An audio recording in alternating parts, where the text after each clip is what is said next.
For this week's report, alewife and blueback river herring return to Exeter's waterways.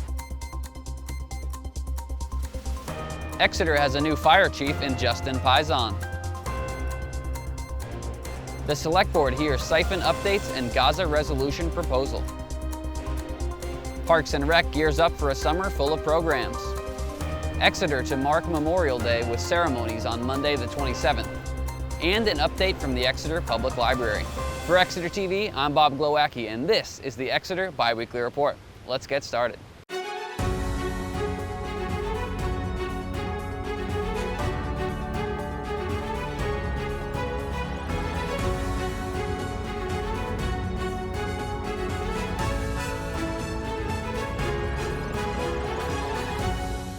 River herring have been busy with their annual spring migration from the ocean to freshwater to spawn. We met up with researchers from New Hampshire Fish and Game to learn more about the return of the alewives.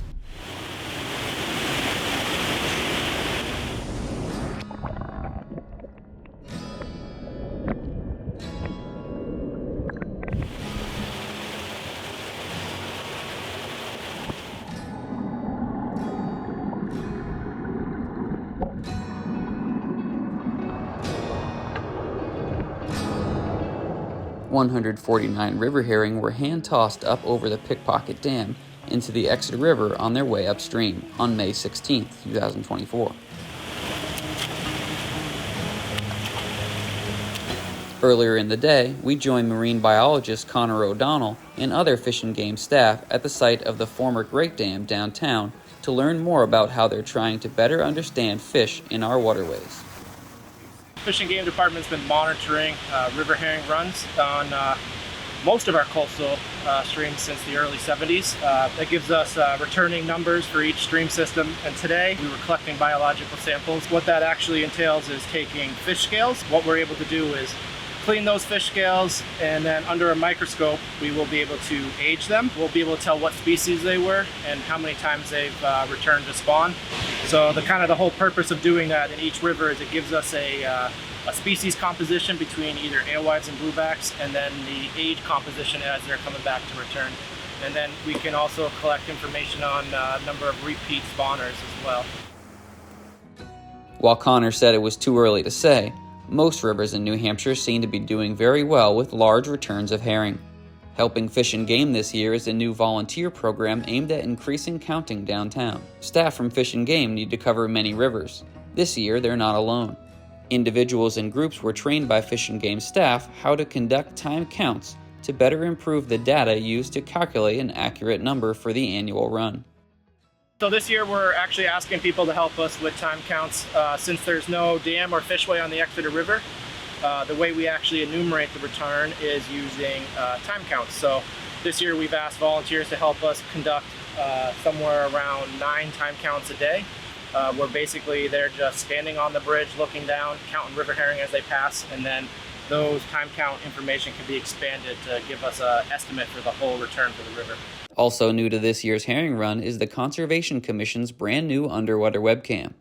Working with Exeter TV, the Conservation Commission installed a camera in the Exeter River downtown to allow us to stream live footage of the alewives and blueback river herring making their way upstream. We chose to set up the camera in a section of the river that is quite calm, where the fish tend to rest before continuing to push upstream. When the camera is streaming, you can find the link to watch on the town website, exeternh.gov. With Eric Wilking's retirement late last month, the town recently swore in its newest fire chief. Gabe Perez stopped by the public safety complex to meet the familiar face stepping into the role. When the new chief is named, and hopefully by Friday when I retire, they'll come out and they'll name my successor. But I'm confident that the town is in great hands. I'd like to think we're leaving a little bit better than when I arrived, and the next chief will pick up that same mantra and leave the department of the town a little bit better than when they arrived. So, with the fun part of tonight's agenda, and that is the swearing in of our new fire chief, Mr. Justin Pizon. I, Justin Pizon. I, Justin Pizon. Of Exeter, New Hampshire. Of Exeter, New Hampshire. Do solemnly swear. Do solemnly swear. That I will bear faithful and true allegiance. I will bear true faithful and No, I will bear faithful faithful and true and true allegiance. allegiance. So help me God. Congratulations.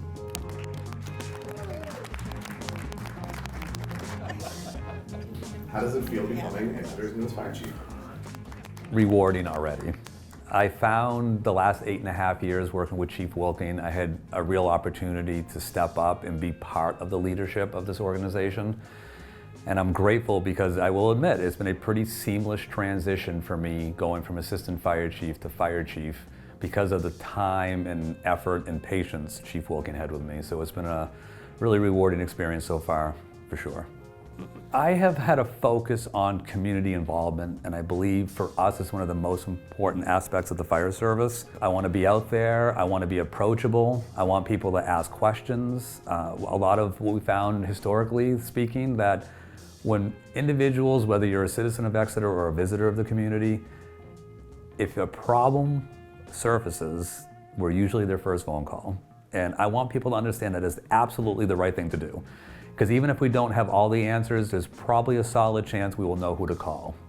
And that's an important point. So I think that us being in public, me being out in public, me advocating for the community, not just the fire department, we're much bigger than just the Exeter Fire Department, we're part of the Exeter community.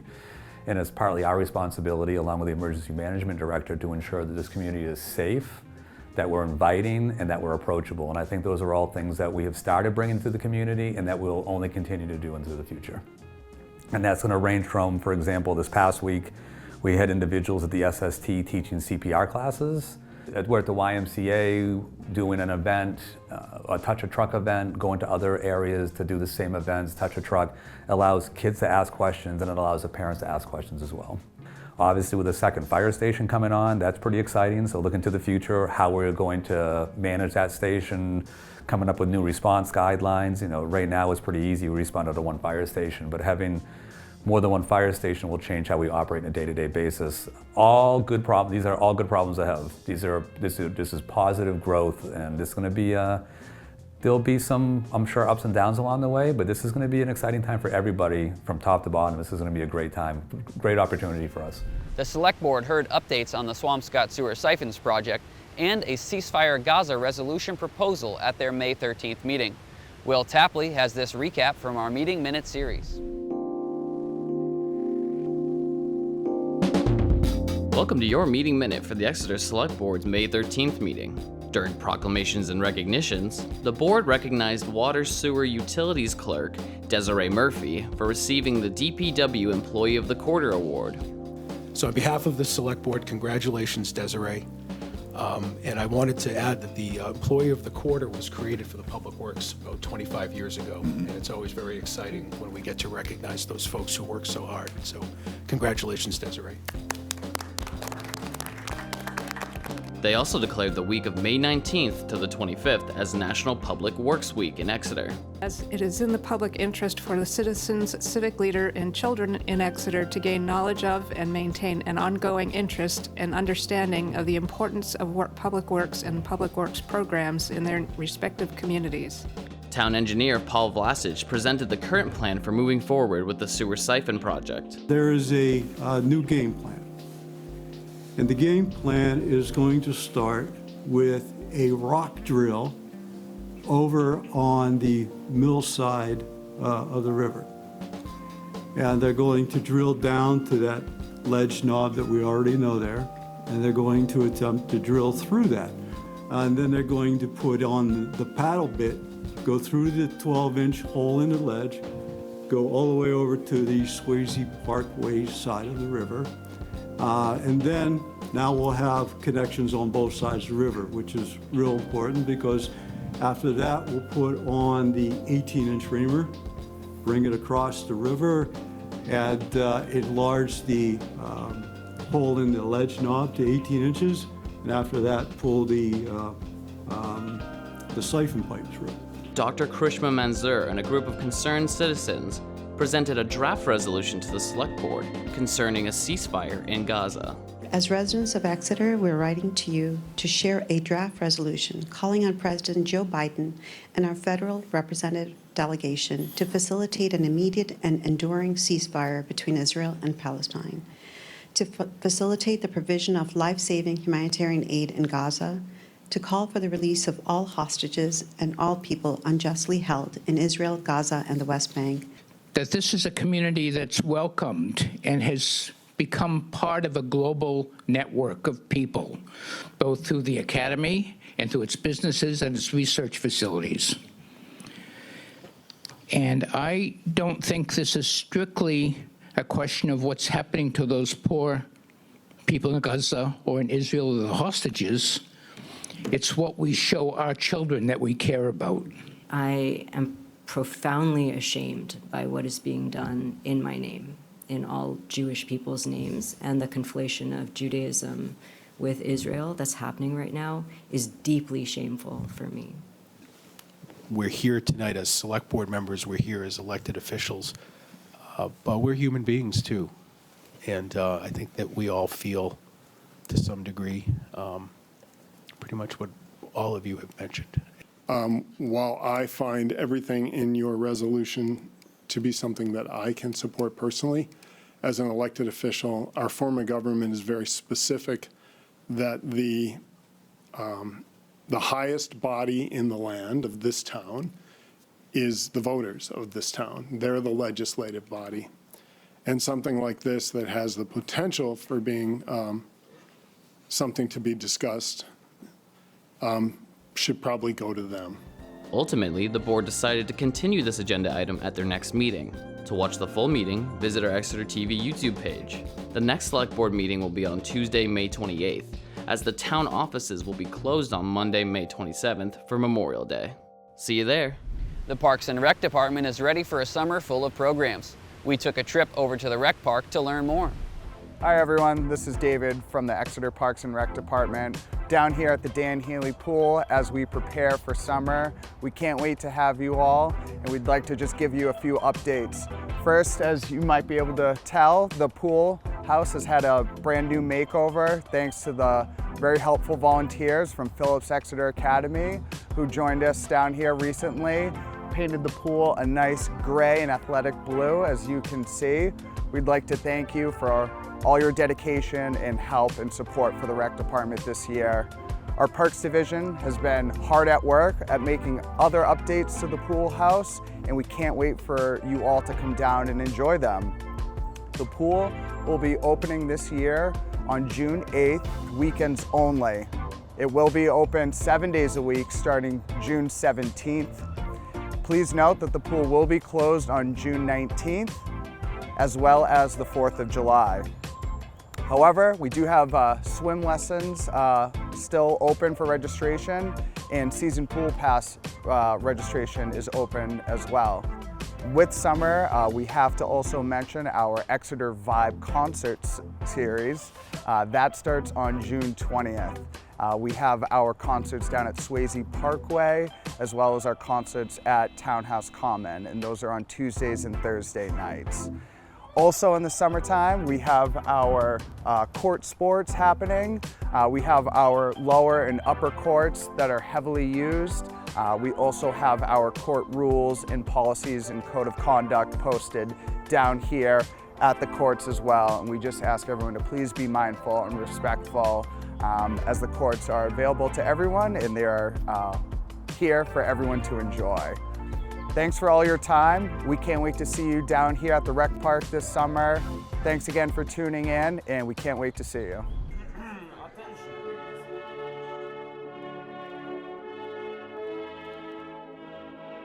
Monday, March 27th will be yet another Memorial Day parade in the town of Exeter. In honoring of fallen personnel of the United States Armed Forces, the parade, as it does each and every year, will be a parade well honored. The parade will start in Swayze Parkway with a brief ceremony. The public is welcome to join in the parade procession as they make their way up Water Street and Front Street, stopping at Gale Park and finally making their way to the Exeter Cemetery. Along the way, they will lay wreaths at various locations to honor those that Exeter has lost. As this is a tradition spanning many generations, Exeter has continued to champion its parade and never losing sight of why we partake the way we do.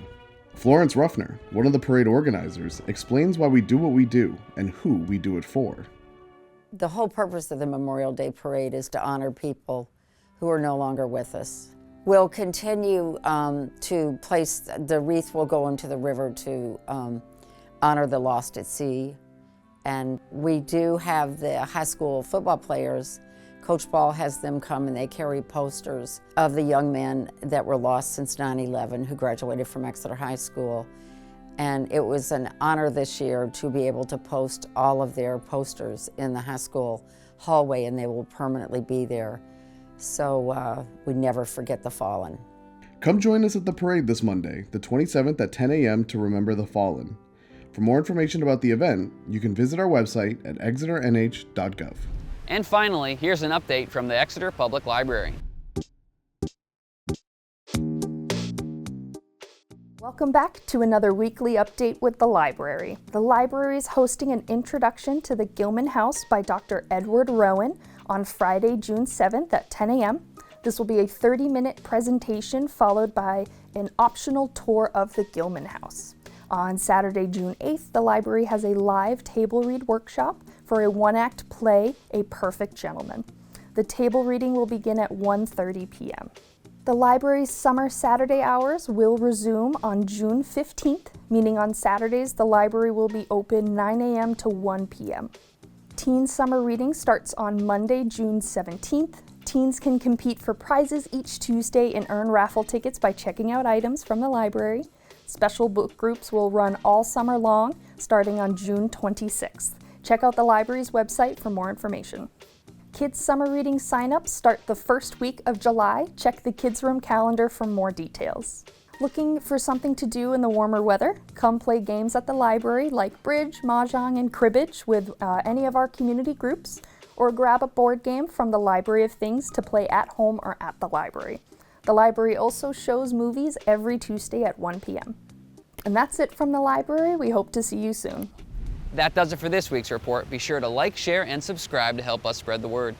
And head over to the town's website and subscribe to the town's email newsletter to get this show and other town news sent straight to your inbox. We'll be back on June 7th for the next edition of the show. For Exeter TV, I'm Bob Glowacki, and this has been the Exeter Biweekly Report. Have a good weekend, Exeter.